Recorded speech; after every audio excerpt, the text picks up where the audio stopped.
Karibuni. Kwa majina naitwa Pastor Grace Jenga wa Ezra Christian TV. Nimekuja kuwaletea habari njema. Ezra Christian TV iko na shule mpya ambayo imefungua, inaitwa Ezra Academy. Na katika shule hii tumekuja kuwafundisha kuhusu mambo ya media, na tunafundisha digital marketing, content creation, photography, videography, graphic designs. Na ukitaka kutufikia, nambari zetu za simu 0780 86 36 88 au 0713 66 29 87. Tunawakaribisha nyote, asanteni.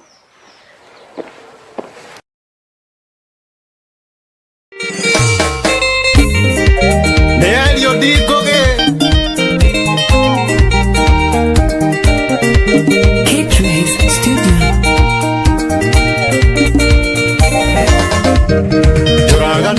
wenda tasinga taimona agokeye watukire ngania neroragirwo forori wena keha asiari no maithori akerera woiya wakwa tumanya na gociara umagara iwewe thiere kwena andu makwendete umagaro getha thayo ni kaba gwetha thayo tugatengerera keiko ambomenye mundu umenye mitugo yake onomenye andu ao ndukaikire mundu toi acoke kurage wamire kwanyu wina riri ugacoka unyukite wamire kwanyu wi mugimo ugacoka ri ithanduku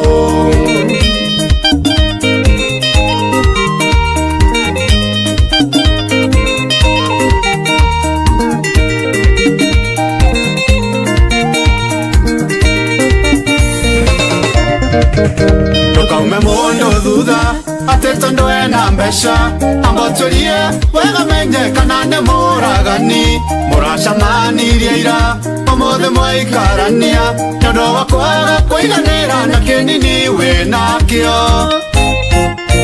wimenyerie we mwiretu kuria thigino yaku wimenyerie we mwanake kuria thigino yaku tugatengerera keiko ambomenye mundu umenye mitugo yake onomenye andu ao ndukaikire mundu toi acoke kurage wamire kwanyu wina riri ugacoka unyukite wamire kwanyu wi mugimo ugacoka ri ithanduku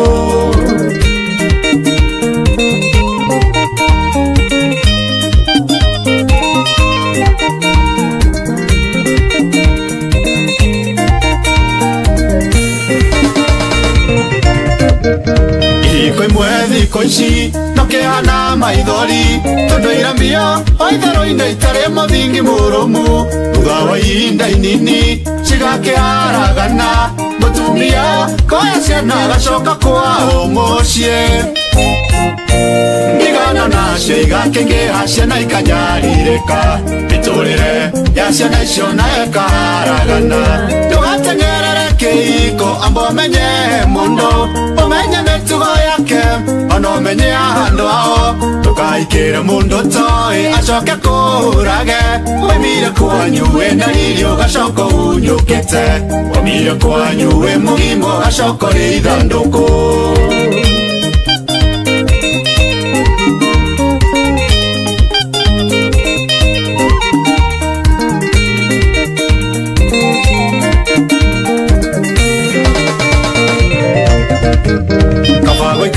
singo nakoro ena thayo ukiro ikyo nyarirago giticagirwo maica ogwa mari oragerera ukiro umirerie tunamenya tiwe wahota kuragwo umagara iwe murata ni kaba gwetha thayo umagara wewe thiere ni kaba gwetha thayo tugatengerere keiko ambomenye mundu umenye mitugo yake onomenye andu ao tukaikire mundu toi acoke kurage wamire kwanyu wina riri ugacoka unyukite wamire kwanyu wi mugimo ugacoka ri ithanduku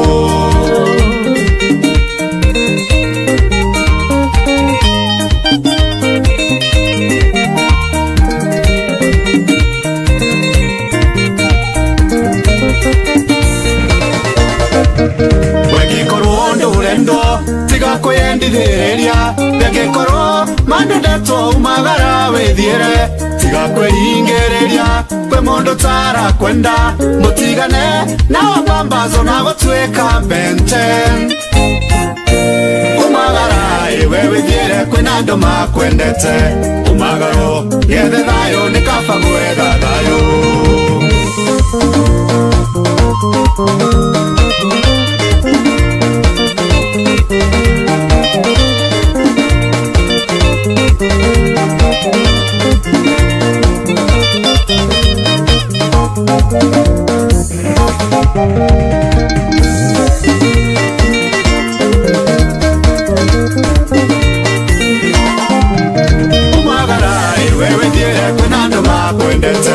umagaro gethe thayũ nĩ kaba gwetha thayũ wĩmenyerie we mũirĩtu kũrĩa thigino yaku umagara we mũrata nĩ kaba gwetha thayũ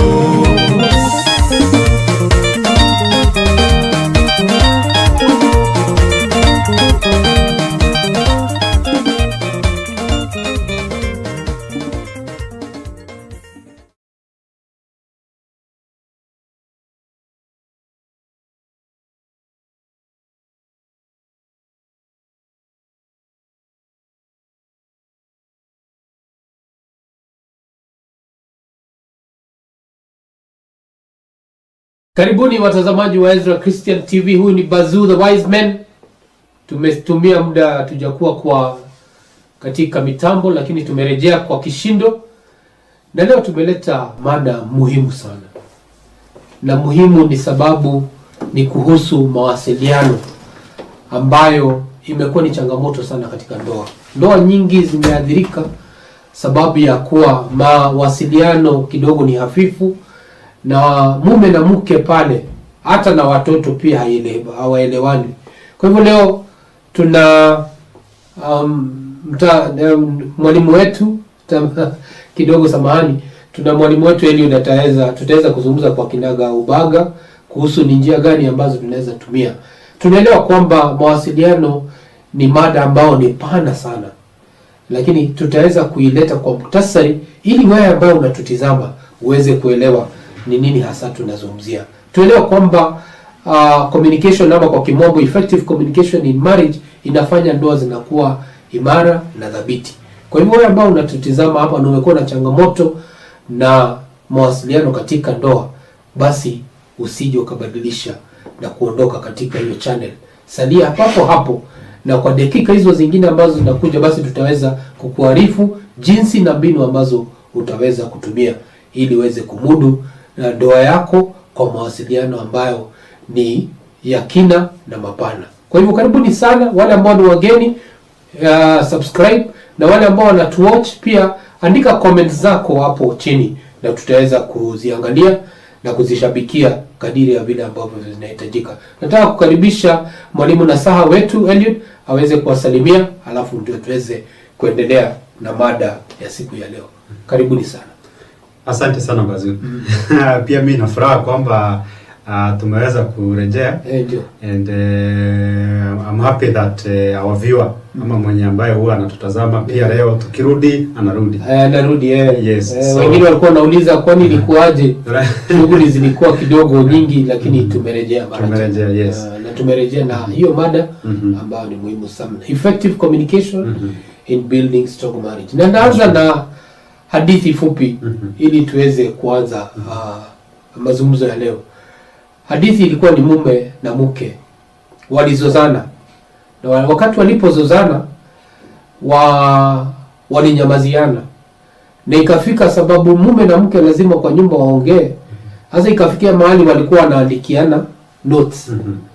So mtu akitaka chakula anaandika note, anaweka mahali fulani. Huyo mwingine anakuja anaandika niletee chakula. Huyo mwingine anakuja anasoma niletee chakula. Anapeleka chakula hapo, anasema nimeleta. Ndio hiyo. Ndio hiyo. Sasa wakaendelea hivyo. Lakini siku moja ilileta changamoto, sababu huyu mume alikuwa ni mwanabiashara. Na alikuwa anaenda safari na alikuwa anachukua ndege. So akaandikia mke wake hapo, niamshe saa 10 ili aweze asubuhi niende. So akaacha karatasi hapo. Mke wake kuja kuona akasema okay sawa. Akasema ni sawa. Sasa zile ilifika saa 10 akakuja akaandika hapo niamshe. Amuka saa 10 imefika. Kwa karatasi akaiwacha. Na akaenda kule mzee kule. Akalala akangorota, time ikapita. Kuamuka akapata ndio aliandikiwa. Aliamshwa. Hadi hakuamka kusoma kwa wakati. Hii mambo yote tunaongea juu ya mawasiliano. Hapo kulikuwa na mawasiliano lakini it wasn't effective communication, sababu yule mzee angeweza kuamka kwa wakati na aweze kwenda kwa shughuli yake. Na alipoteza biashara ya pesa mingi sana. Na hapo ndipo sasa walisema sasa hii haiwezi endelea. Hebu tukae chini tuweze kuona ni wapi mvua ilianza kutuchapa. Kwa hivyo ili tuweze kuelekea vizuri, ningependa uanze na kuzungumzia mawasiliano tunaweza itumia aje kuweza kutatua changamoto zile ambazo tunapitia. Tukianza na mfano huu ambao nimepeana. So communication is not just communication, kwa sababu tuko na verbal and non-verbal communication. Sasa hawa ambao umetuambia story yao walikuwa wanafanya non-verbal communication. Na sasa non-verbal communication ukiniambia nilikuwa nimelala uandike hapo kwa meza uandike nimeamka and then sasa mimi niko kwa ndoto zangu, then yes you have communicated but the method of communication umecommunicate nayo ujumbe hujanifikia. So effective communication is actually very important ikifika ni mambo na marriage and even relationships and even everywhere. Hata sio kwa marriage peke yake, even when we go to corporates, organizations, working places, communication is very important, because if you miscommunicate, then whatever you wanted to communicate will either be misunderstood or it will not be understood at all. So when you communicate effectively, then there are the benefits of that. And maybe we can start with one benefit that we could say about communication in marriage and in relationships. One of them being that when there's communication, the chances of misunderstandings in the relationships are minimized. There might be misunderstandings, but when there is effective communications, they are minimized. So if for example, as a husband, and actually I've seen this habit with most women, most ladies, I've seen them with this kind of a behavior, where now they sit down and now think that, you are my husband and you love me, so you should know what I want. I've seen that so many, with the people that I've interacted with in therapy and all that, I've seen such kind of a behavior, that, you are my husband, we have that connection, you love me, you care about me, so if I want something, you should just know I want it. I don't have to tell you that I want us to go for dinner. I don't have to tell you that I need, my hair needs to be done. I don't have to tell you this and that. You should just know I want something. And I always tell women, men are not angels. And we cannot be able to read your mind. It's yes, there are some behaviors. There are some behavior patterns unaweza ona, maybe kama ni bibi ama ni girlfriend, whoever it is, and then kuna tabia unaweza soma huyu mtu kuna kitu fulani anataka, and then you can be able to give that. But if that behavior accelerates, ifike pahali kwamba even when you want money, umetulia tu hivi, unakaa hivi, unafaa ujue hakuna pesa, unafaa ujue nahitaji pesa. You see, so you need to communicate. Kwa hivyo ndio umuhimu wa communication, because there is no misunderstanding. You cannot sit there and then nijue kwamba unataka kuniambia, maybe for example like right now tuko live, ati ukiona nimekuangalia hivi nimekodoa macho yote ujue sauti yako haisikiki on the other end. No, you cannot be, you have to tell me.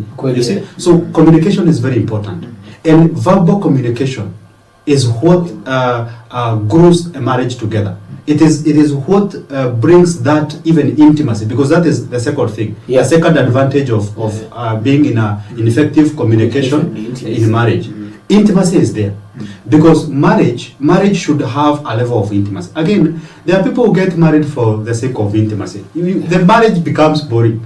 Because they cannot always be kissing, hugging, having sex, and and all that, innuendos and I love you and I, no, it cannot always be that. Intimacy is very important in marriage, but it's the only thing that is necessary in marriage.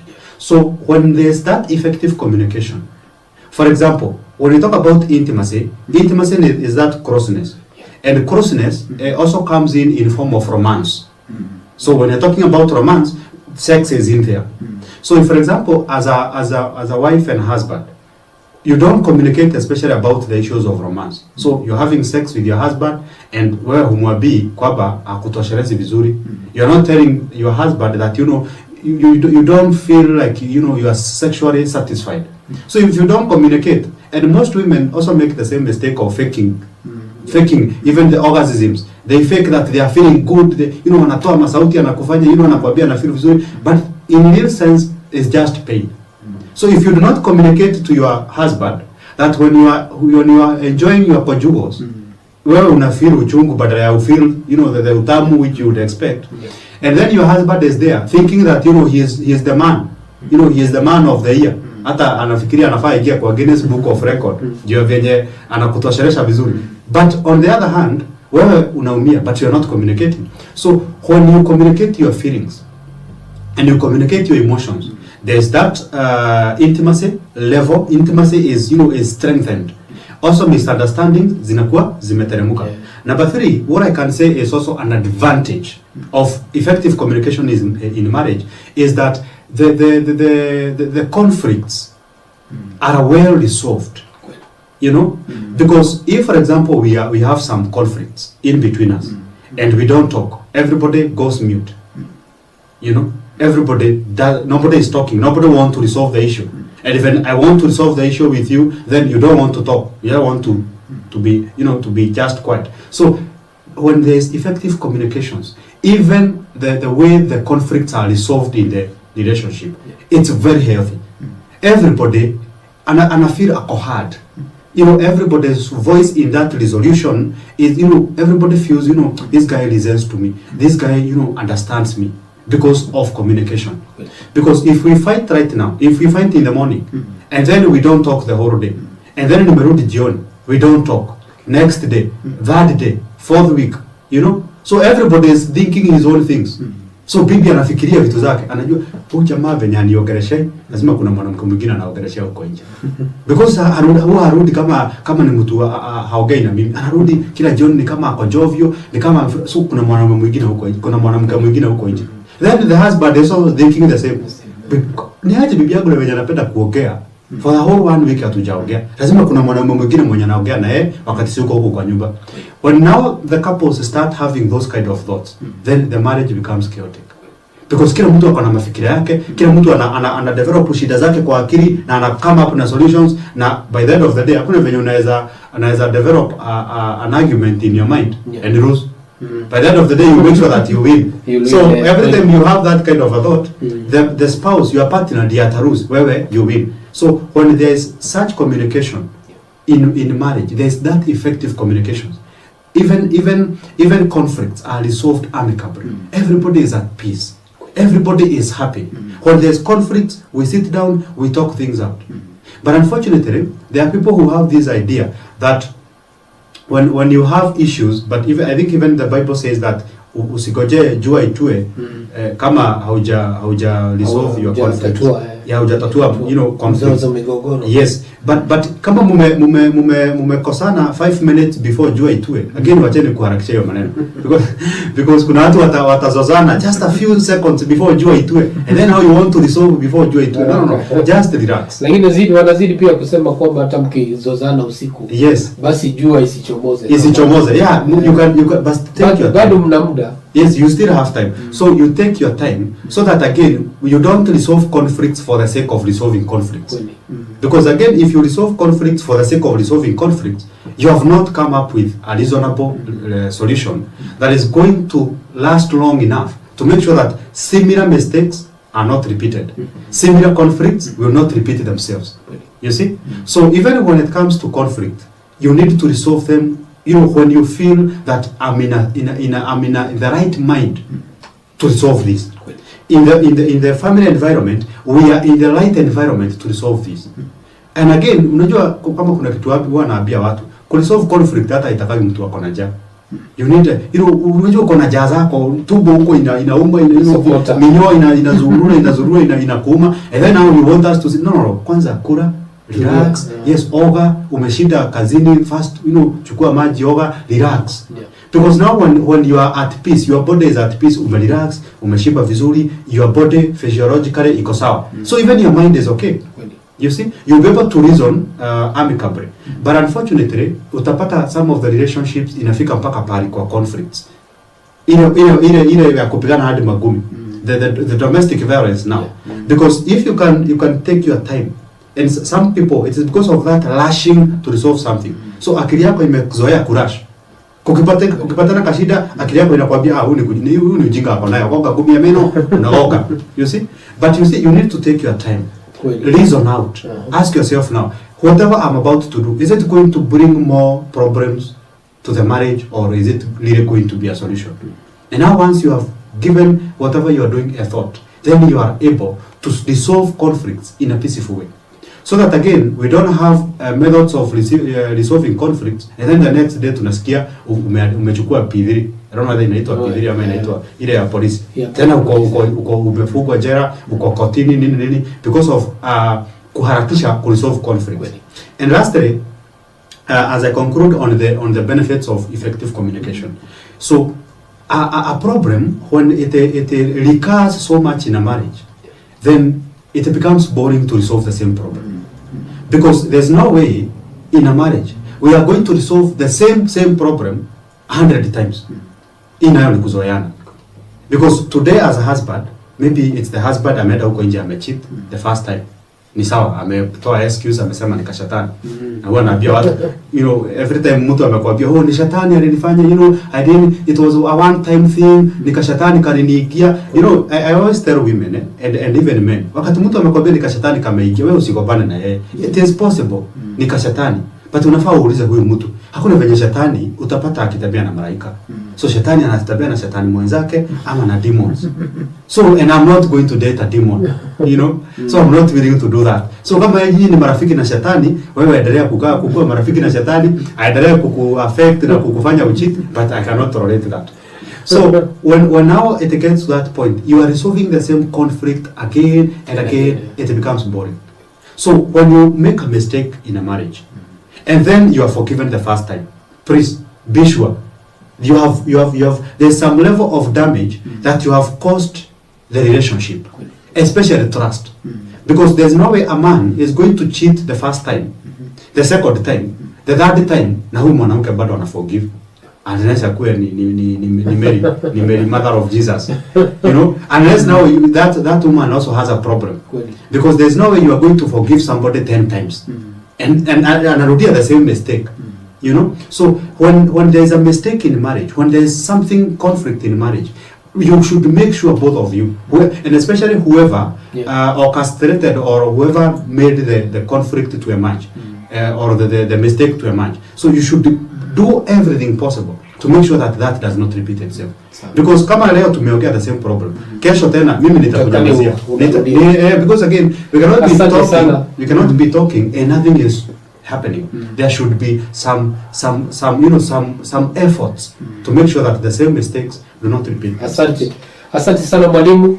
Mtazamaji wetu, mmesikia kwa muhtasari yale ambayo amezungumzia kwamba effective communication ama mawasiliano ya kina yana manufaa mambo matatu. Ya kwanza ni it encourages intimacy, ile hali ya kuwa kwa pamoja. Na pia jambo la pili ni inatatua migogoro. Na jambo la tatu ni kwamba maelewano, yani vile watu wanaweza kuelewana. Unajua watu wakiishi wawili, mume na mke walitoka maeneo tofauti, unapata hiyo kutoka maeneo tofauti inachangia pakubwa, hasa kama hawaelewani vile ambavyo wanaweza kuwa na mawasiliano mazuri. Nataka kurejea kwake na nataka kukuelezea jambo moja. Ni kwamba utafiti umeonyesha kwamba wanaume hawazungumuzi maneno mengi kwa siku moja. Hata mfano wanasema kwamba mwanaume amepewa maneno 5,000 na mke amepewa maneno 20,000. Sasa unaona hawa watu hawaingiani, lazima kutafutwe njia ambao wataweza kuona. Unaona tunazungumzia kuhusu mawasiliano. Kwa hivyo kuna mahali kama vile ambavyo nitangulia kutuambia kwamba kuna ile non-verbal. Yaani mawasiliano ambayo unayasikia na kuna mawasiliano yale ambayo lazima utamke neno. Naona sasa mwanaume hapa amepewa maneno 1500. Na mwanamke amepewa maneno 20,000. Na labda yule ananitizama pale kwa nyumba anaelewa kwamba wakati mwingine mwanaume akiingia jioni sababu tayari alishatumia kama maneno 3,000 ama 4,000. Amebakisha bili peke yake. Sasa utapata ukimzunguzia kama wewe ni mama pale. Unasikia tu anasema yani kusikiza tu. Aseme mambo mengi. Kwa hivyo mke anafaa kuelewa kwamba mume anaposema ameongea maneno kama 20. Kwa hivyo unafaa uelewe hiyo amesema imeto. Sasa ningependa uongee na hasa mambo hiyo ya intimacy. Ndio mke ama ndoa, watu wale ambao wako katika ndoa waelewe kwamba kila mmoja wao, mke na mume wana ile maneno ambao Mungu tayari aliwapatia. Na lazima wazingatie hiyo na kuelewa ndio iweze kusaidia mawasiliano katika ndoa. Ni la muhimu sana because that is the truth. That is the reality. That men have no so many words. You know? So kuna wanaume wengi sana ambaye kwa siku yake haongei sana, yeye anakaa ametulia. But women, they have been given nearly 3, 4, 5 times the number of the words that they wanaweza ongea in a day. And that is why you find most women wenye ambao hawakuagi na shida na kwamba mwanaume haongei, most of them have several friends who wanaongea na wao, because when women meet they have a lot to talk about. You see, pahali mwanaume anaenda na dakika 2 kwa duka, mwanamke anatumia wana because along the way amepatana na mama Jokia akamwambia umesikia hizi nipe hizo, kwenda kufika sasa mpaka the shopkeeper anamwambia goja kuna zingine anaongezewa before by the time anarudi anapatana na wengine 3 wanaongezewa. By the time sasa anafika kwa bwanake, sasa already akona stories za kumpea because amepita huko kwa barabara na akapewa stories. Ameweza kujua mambo yote. Yes, amejua. Yes, sasa nilipasha sasa. Sasa wewe mwanaume lazima ukae chini upewe nipashe wadue hiyo kumeenda huko chini kumeenda you know, those kind of things. But it's very important for especially women to understand. Men like not talking so much. Let me say that to begin with. Na kuna these days I've had the conversation that men don't talk. No, it's not true. They talk. Men talk. Men love talking. Wanaume wanapenda kuongea. But men only love talking when they have been given the right audience. When you give a man the right audience, utashaga. For example, personally, I can sit here the whole day from morning to evening. Bado tunaongea. Tunafanya show, tunaenda tunaomba pressure pubini pale, tunakuja tunarudi. Tunafanya show 2 hours, tunakunywa maji, tunarudi. Because it's a right avenue for me. So as a woman, when you give the man the right audience, he is definitely going to talk. You create a climate for this man to empty himself, he is going to talk. But men hate it when he says something and then that thing that he has said right now, it is used against him later in another conversation, and the woman is using it to win the conversation. Mwanaume anasema leo, anamwambia, by the way, mimi nimekona hii weakness. Maybe mwanaume anaweza funguka roho amwambie, by the way, venye unaonaga sometimes ninatekwa na sindikisha beautiful ladies kwa barabara wakati tuko naye, nakuwa na hiyo weakness. Mimi mademu ya skati huwa zinanikunywa. Nikipatana hivi na skati kwa barabara, lazima nisindikishe hadi iende. Anamwambia, I have that weakness, but I'm working on it. And then after 1 week, the same lady anamwambia, sasa wewe hata ni mwanaume boga sana. Wewe ni mwanaume buli, you're not a man now. Hazi hapo kwa barabara ati unasema uko na weakness ya kutisindikisha maskati na nini. So that man will never talk again. Huyo mwanaume mambo ya kufunguka roho amefungia hapo, amemalizia hapo. So that man will never talk again. So what women need to understand is that men usually talk, but only when they have the right nafasi nzuri ya kuweza. Yes, because utashangaa ukipatana na wanaume the same age group, umepatana na wao pahali wamekaa chini, I'm telling you get shocked. Because these men, there's nothing they cannot talk about. Here even they have the freedom. Unapata wanaume 5 wamekaa pahali chini kwa by the roadside, wanaongea stories zao ama kwa hoteli pahali. Wakipata msichana mrembo, wanasindikisha na huyo msichana ni mrembo, huyo ameupoa, akipita akienda sasa wanakaa chini, hey, by the way, bibi yako wakati mlipatana alikuwa mrembo namna gani, nini. They can talk for hours because they have been given the right audience. When you give a man the right audience, he is going to surprise you with how much he can talk. So men rarely talk, and women need to understand that. So mwanaume akifika nyumbani na unasikia tu yake ni okay, that is good. Ndivyo. Hiyo ameongea yake yote. Mpaka ameanza kukopa maneno ya the next day. Because kazi yake yes, already ile maneno alikuwa amepewa that day kama ni 5000 ametumia imeisha.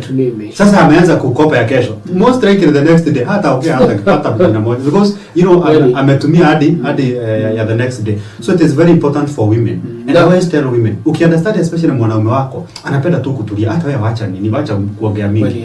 You know, because the more unaongea mingi, the more anasinywa na hii story. Na umezungumzia jambo wakati tulipoanza umezungumzia kwamba effective communication ama mawasiliano ambao ni ya kuimarisha ndoa. Tumezungumzia kuhusu intimacy. Yes. Na umepeana mfano huo wa mwanaume akisema udhaifu wake. Na ukasema kwamba wakati mwanaume anafunguka na kuambia mke, ni vyema aweze huyo mke ampe nafasi ya kutembea naye. Na watembee naye sababu ni mtu wake. Na kumpa hiyo nafasi ndio unaona tena atapata nafasi nyingine ya kutembea.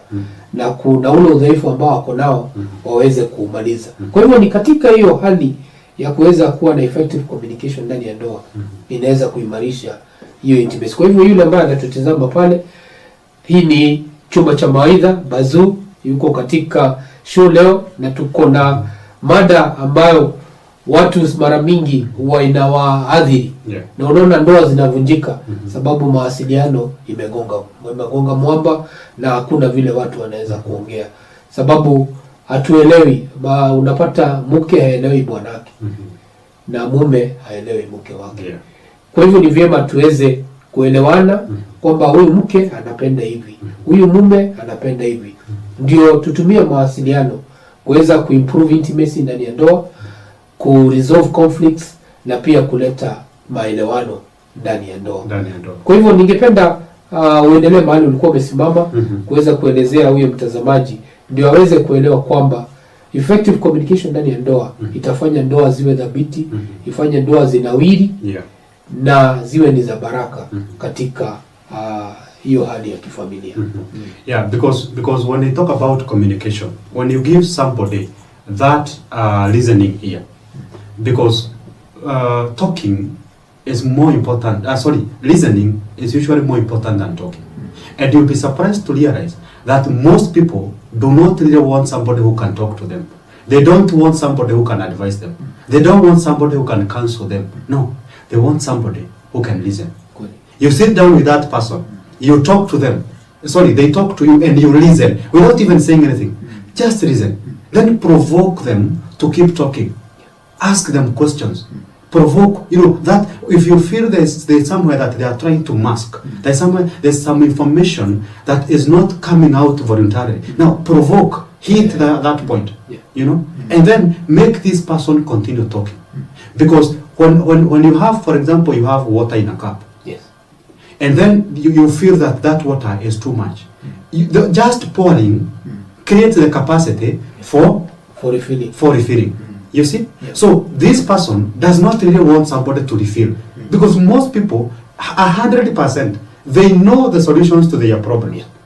Even people who are doing masturbation, people who are watching pornography, people who are into drugs, people who are into toxic environments, people who are procrastinating, anybody who is going through any problem, they know the solution.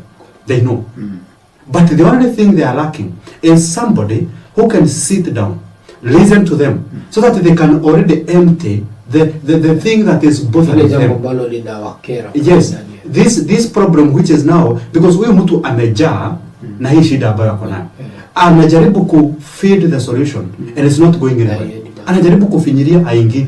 So anahitaji tu mtu akae chini amsikize, so that this person can empty themselves to the other person. The moment now they empty themselves, they create capacity. Wametwaliwa mzigo, sasa wako huru. Good. When umesikia sasa hiyo mzigo imetoka kwa mabega zako, you feel energized. you feel rejuvenated to take on another burden. And this burden that they want to take on now is the solution to the problem that they have been having. Asante. Hata umeingia mahali tumezungumzia kuhusu effective communication. Yes. Na sasa mwalimu ameingia kwa practical applications za hiyo mambo ambayo tumesema. Yes. Sababu mtu anaweza sema Bazuu mmetuambia ndio vizuri, lakini haya mambo tutayafanya namna gani? Ya kwanza ni kusikiza. Watu wachache sana listen. Na Mungu naye alifanya vizuri sana. Ukiangalia namba ya masikio imezidi namba ya mdomo. Masikio ni mbili. Masikio ni mbili. Kwa hivyo inatuambia kwamba tunafaa tusikize mara mbili zaidi ya vile tunaongea. Yes. Lakini sijui wewe ambao unatutizama ni mara ngapi wewe muda gani unachukua wa kusikiza kabla hujasema. Kuna watu wengi hata utapata anaongea kwanza alafu akimaliza kuongea ulikuwa umesema nini? Hata hakusikiza anything wewe mtu alisema. Kweli. And even when you are talking about active reasoning, because active communications comes from active reasoning. Active reasoning means that you are not physically distracted, and even here you are not distracted, because there's somebody fikra zote zako zina zimemakinika. Yes, because there's somebody who is gazing at you, looking at you, nodding his head, doing whatever manner of things, facial expressions that they are doing to show that they are listening. Lakini huyo mtu ugali inaugua kwa nini? Amekuangalia tu hivi, anakusikiza, ananod, lakini akili ya huyo mtu iko mbali, iko 5 years ago. Huyo mtu hayuko hapo. So psychologically they have blocked you. Yes, this person is actively physically listening, but psychologically they have already blocked the conversation, such that even if you are to ask somebody what you have said, they would not tell anything. So you also need to make sure that psychologically you have created the capacity to listen. And most people think this, that wakati mimi nimekuja kwako Bazuu, and then I will start talking. Yes. Most people now take that opportunity to now empty themselves. Wewe nimekuja kwako. And then nimekuambia now, by the way, I'm going through a hard time in my life, and even before I continue, we already umeigiria kati. By the, let me tell you something, Eliud. Unaona last year I was going through a lot. Tulia, story ni mimi nilikuwa nakuja kukupea story. Kama unataka kunipea story, niite siku yako. Today is my day. So when people start talking to you, it's not an opportunity wamekupatia pia wewe ya kujiongea. No. Wape muda. Mimi nimekuja kwako because nataka unisikize. Siku nitataka kukusikiza, tutapatana. Na hiyo inatuleta kwa the second practical tip, step ambao unaweza chukua ili uweze kuwa na effective communication ndani ya ndoa yako. Ni when was the last time, ni wakati gani mlipata nafasi ya kukaa nyi wawili na muweze kukadiria? Ndio wakati tulipooana tulipanga kwamba miaka 5 tutakuwa tumefanya hivi, na sasa mmepata nafasi ya kuevaluate. So for you to have effective communication ni vyema muweze kutenga muda. Na ni kutenga muda, mnatoka kabisa hata kwa nyumba zenu, mnaenda mahali faragani ama mahali kando na muweze kuzungumzia. Hebu zungumzia hilo jambo. Very important. There are so many people who usually create time for each other, but in reality they have not created time for each other. They have created time to watch a movie. That's not each other. Because each other means it is me and you. Hiyo unataka uone. Yes. Afro akopale urudoya anapeleka watu Zanzibar na Jamaica kwa movie, and then here you are telling me this is our time. No, this is time yetu tumepea Afro tumsikize. So creating time means that we set everything aside. Simu weka pale. Even if it's going to be 5 minutes, it's going to be 10 minutes.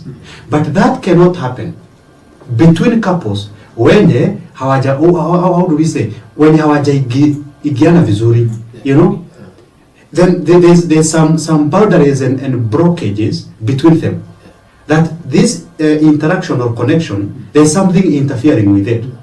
In the pipe, you know, between two people, there's that, like we could say that there's that connection, whatever that has connected people. To assume to connect in a pipe, mimi na bibi yangu tumeconnectiwa na pipe, and then in between the pipe huko ndani kuna some stones, kuna some unresolved issues zimeblock that connection.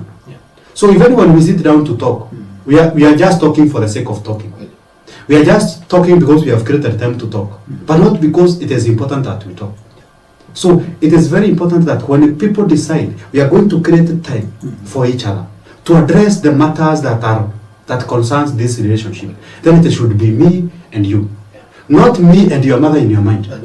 Not me and, because sometimes you find couples who sit down to talk, but ukisikiza bibi yako unasikia hapana, huyu si bibi yako anaongea, huyu ni madhainiro, huyu ni madhainiro, you know. Ukisikiza bwanako akiongea unasikia hapana, huyo si bwanangu ana, huyo ni madhainiro. Why? Because tuko even na men wenye tunaita mama's boy. Your mother has fed you information. So even when you sit down to talk, it's never you, it's your mother talking. It's like you are an avatar. Ni kama wewe sasa ni kimwili, mamako ako ndani ndiye anaongea. So it is very important that when you sit down to talk as a couple, you eliminate every other distraction. And these distractions includes your parents, includes your kids, includes anything else, everything else. So nyinyi wawili ndio mnakaa hapo chini mnaongea, mnafunguliana, mnafunguka roho. Kila mtu ako na that opportunity ya ku open up. Na anasema mimi napitia hii because ya hii na hii, tutaresolve hivi. There is nobody whispering in your mind. And that is what I'm saying, that wakati unapata a husband and a wife, when they sit down to talk, it's not the husband talking, it's the mother-in-law whispering kwa akili yake. Kwa hiyo muhimu ni watenge muda, na huo muda uwe ni wa mume na mke, na mambo hayo mengine yote weka kando, haiko. Unasikiza Chumba cha Maidha, na hapa tuna Bazuu the wise man na mshauri nasaha Eliud, na tunazungumzia kuhusu effective communication. Na practical tips ambazo tumezungumza sasa ni mbili. Moja ni lazima uwe na muda wa kusikiza. When was the last time ukiongea na mke wako au mume wako ulikaa tu ukasikiza? Hata kama dakika 5, hebu jaribu leo. Yes. Wewe unapitia leo una chakula imeachwa jikoni, so akili iko kwa chakula. And then now mwanaume, when is the last time ni lini uliweza kupeleka mke wako nje muweze kukaa chini mkadirie na muweze kusemezana ndio iweze kuwa na effective communication? Jambo la tatu ambalo ni practical, ningependa mshauri na saa zungumzie jambo moja, jambo ya mara mingi watu wanapozozana watu sema you, wewe unafanya. Lakini unaambiwa ni wale ambao ni watafiti, wamefanya utafiti, wanasema ubadilishe kusema kutoka wewe useme mimi.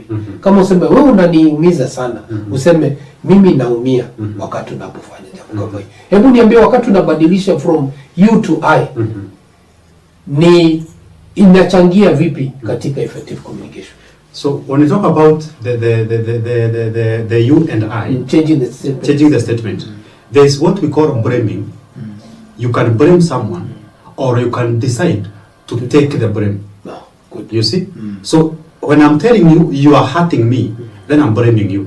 When I'm telling you I get hurt, then now that opens the conversation. Because when I tell you you are hurting me, story yes, I will start defending myself. You see? I will start saying no, it's you, you know. We start now blaming.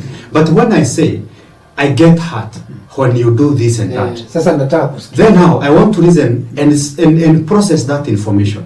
I also want to now engage you and you know, I want to also you know, nijirudie pia mimi mwenyewe nione kwamba I'm doing that to you. So you should approach it in the angle of this is how I feel, not this is how you make me feel. Along the way you are going to find out yourself that this is how I make you feel. But we want to start it with an attitude of not blaming. Because when somebody starts a conversation with an attitude of blame, you are yes, immediately I have to defend myself. No, it's not me. And that is even where now you find in the conversation, people start lying. So along the way, because you have to defend yourself. You want to defend yourself.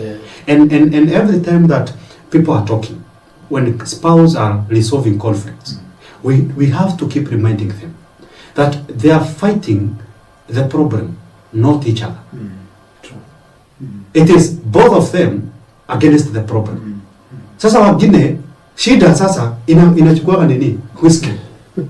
When there's a problem in marriage, sasa bibi na bwana wameanza kuongea, shida tu inajua hawa inachukua whiskey inaweka ice cubes hapo, inatoa tu moja. Sasa nikutazama tu the problem iko tu pale hivi na kiti, you know, ina enjoy ikimaking to phone call if you know ina make to deal, The problem is relaxing there.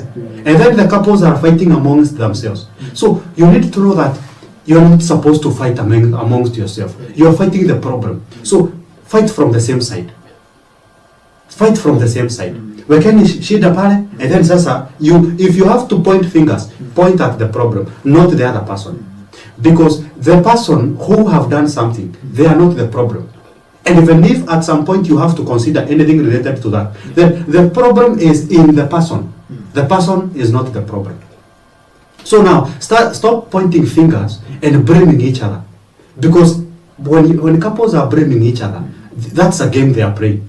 And when you are playing a game, you must do it your best so that you can win. Because everybody wants to win the game. So now, here we are fighting against each other, and then now I have to punch you. Ukinipunch nasikia kulingana venye umenipunch na mimi naongeza yangu nguvu. So I have to make sure that you fall down.